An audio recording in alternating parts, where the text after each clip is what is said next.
Welcome to King Silk Art. This is truly some of the most spectacular art that man has to offer. What you're seeing is this is all silk embroidered, and it comes from a province in China called Suzhou. And this art has been done for over 2,000 years. There are families that were put there by the emperor to embroider his robes. What they do is they'll take all the silkworms, they put them in these baskets and feed them on mulberry leaves. Once the silkworms have matured, they spin into a cocoon. And here's an example of a cocoon stage. The cocoon itself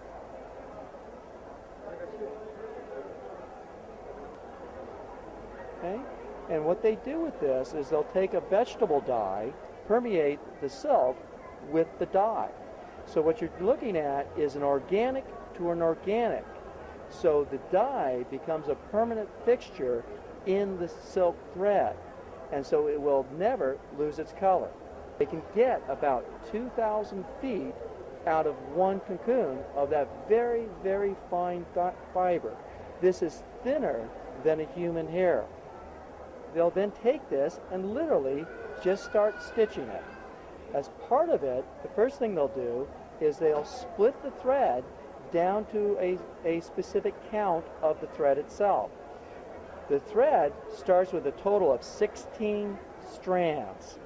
Depending upon the quality of the piece, they will determine how many strands they use to actually do the work. Something like this, like a tiger for example, these top quality pieces will take anywhere from months to years to complete. So if we look, for example, at the back of one piece, and here you can actually see that how lovely it actually is. And if you were to rub your hands over it, you can actually feel the little knots. This is actually one of the key elements to tell you that this has actually been stitched by hand.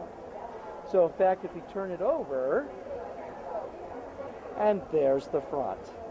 Absolutely wonderful.